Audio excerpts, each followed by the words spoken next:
खुश आमदीद।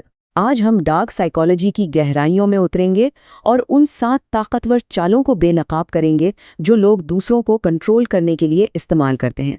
और सबसे दिलचस्प बात यह है कि ये सब अक्सर हमारी नज़रों के सामने हो रहा होता है और हमें खबर तक नहीं होती। कभी रुक कर सोचिए, क्या हमारे फैसले वाकई हमारे अपने हैं या कोई पर्दे के पीछे से हमारी डोरियां हिला रहा है? चलिए आज इसी राज से पर्दा उठाते हैं।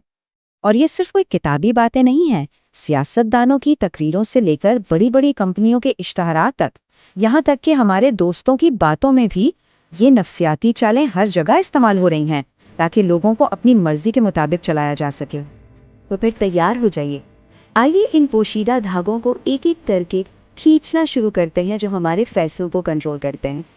लेकिन एक मिनट, ये सब जानने का मकसद किसी को कंट्रोल करना हरगिज नहीं है। इस इल्म को एक ढाल समझें। मकसद सिर्फ ये है कि ऐसी चालों को पहचाना जाए और खुद को उनसे बचाया जाए। हमारी पहली 2 तकनीकें बहुत ही दिलचस्प हैं। एक इंसान की बागी फितरत का फ़ायदा उठाती है और दूसरी से ये एहसास होता है कि कंट्रोल हमारे हाथ में है, जबकि हकीकत में खेल कुछ और ही होता है। उससे कहते हैं रिवर्स साइकोलॉजी।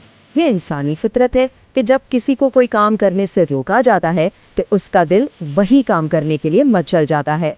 जैसे अगर मैं कहूँ कि इस चैनल को सब्सक्राइब मत करना, तो शायद आपका दिल चाहेगा कि ज़रूर करें। तो ये काम कैसे करती है? इसके 3 तरीके हैं। पहला, किसी काम को चैलेंज बना दें, जैसे मुझे शक है कि तुमसे ये हो पाएगा। दूसरा, जो आप करवाना चाहते हैं उसकी बिल्कुल उल्ट बात करें, जैसे नहीं, ये तुम्हारे बस की बात नहीं। और तीसरा, ज़ीरो उम्मीद जाहिर करें। फिर देखिए सामने वाला आपको गलत साबित करने के लिए क्या कुछ नहीं करता।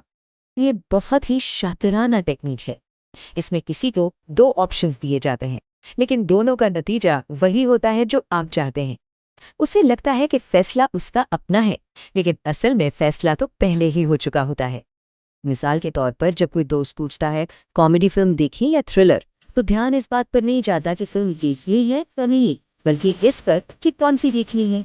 या जब कोई कहता है आज मिलोगे या कल, तो मिलना तो जैसे तय ही हो गया। अभी 2 तकनीकें सीधा हमारे जज्बात पर बात करते हैं। एक खौफ का इस्तेमाल करती है, तो दूसरी हिंदा एतमाद जीतने के लिए हमारी ही नकल करती है। खौफ पैदा करना शायद सबसे पुरानी और सबसे ताकतवर चाल है। तारीख गवाह है कि किस तरह लीडरों ने एक दुश्मन का खौफ दिलाकर पूरी आवाम को अपने पीछे लगा लिया। जब इंसान डरता है तो ये सोचना बंद कर देता है, और ये आज भी हर जगह है। सियासतदान कहते हैं अगर हम ना जीते तो मुल्क खतरे में पड़ जाएगा। कंपनियां कहती हैं कंफर का आज आखिरी दिन है।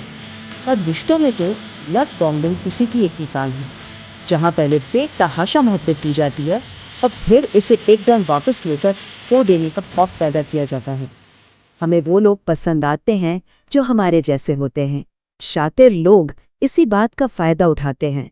वो गिरगिट की तरह रंग बदलते हैं, आपकी दिलचस्पियाँ, आपका अंदाज, सब कुछ अपना लेते हैं ताकि आप उन पर फौरन भरोसा करने लगें। अब बात करते हैं उन 2 चालों की जिनमें अल्फाज की भी जरूरत नहीं पड़ती। एक है नकल करना और दूसरी है खामोशी की बेपनाह ताकत। जब कोई हमारी बॉडी लैंग्वेज की नकल करता है तो हमारे दिमाग में मिरर न्यूरॉन्स नामी खुलिये एक्टिव हो जाते हैं। ये हमें लाशऊरी तौर पर ये एहसास दिलाते हैं कि हम दोनों एक जैसे हैं, और देखते देखते एक मजबूत कनेक्शन बन जाता है। इसका एक आसान तरीका ये है कि अगर कोई कहे मैं आज बहुत थका हुआ हूँ, तो फिर सटीक बात कहा जाए, हाँ आज वाकई बहुत थकावट है। सिर्फ अल्फाज बदलाने से उसे लगेगा कि आप इसे कितनी गहराई से समझते हैं। हम अक्सर सोचते हैं कि जो ज़्यादा बोलता है वो ज़्यादा ताकतवर होता है, लेकिन हकीकत ये है कि असल ताकत खामोशी नहीं। खामोशी कमजोरी नहीं बल्कि कंट्रोल की अलामत है। बात करते हुए सिर्फ 1 से 3 सेकंड के लिए खामोश हो जाए। ये छोटा सा वक्फा सामने वाले पर इतना नफ्सियाती दबाव डालता है कि वो उस खामोशी को भरने के लिए बोलने पर मजबूर हो जाता है, और अक्सर वो बातें भी कह लेता है जो वो नहीं बताना चाहता। ये कहावत बिल्कुल सच है कि माँ की 100 डांटों पर बाप की 1.5 मिनट की खामोशी भारी रहती है। जो कम बोलता है उसकी बात में ज़्यादा वजन होता है।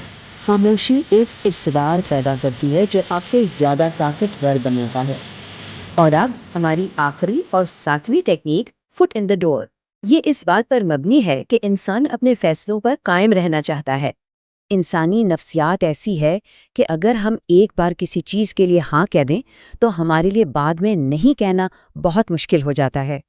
یہ ٹیکنیک اسی کمزوری کا فائدہ اٹھاتی ہے۔ تو یہ کام کیسے کرتا ہے؟ پہلے ایک بہت چھوٹی سی آسان سی مدد مانگی جاتی ہے جس پر کوئی بھی ہاں کہہ دے، اور جیسے ہی وہ ہاں کہتا ہے فوراً اپنی بڑی درخواست سامنے رکھ دی جاتی ہے، لیکن اسے بہت جذباتی اور فوری ضرورت بنا کر۔ مثال کے طور پر، یار نوٹس دے دو کے بجائے، بھائی اگر ابھی نوٹس نہ ملے تو میں فیل ہو جاؤں گا۔ تو ان تمام ٹیکنیکوں کا مقصد کیا ہے؟ مقصد یہ نہیں کہ ہم دوسروں کو کنٹرول کریں، بلکہ یہ ہے کہ ہم ان چالوں کو سمجھیں تاکہ کوئی ہمیں کنٹرول نہ کر سکے۔ علم ہی ہماری سب سے بڑی ڈھال ہے۔ اب جب آپ ان پوشیدہ ڈگریوں کو دیکھ سکتے ہیں تو اپنے ایک گرد نظر دوڑائیں، اشتہارات میں، سیاست میں، اپنے رشتوں میں ان چالوں کو پہچانیں اور خود سے پوچھیں، اب جب یہ معلوم ہے کہ ڈوریاں کون ہلا رہا ہے تو کیا اب بھی کٹ پتلی بنے رہنا ہے؟ فیصلہ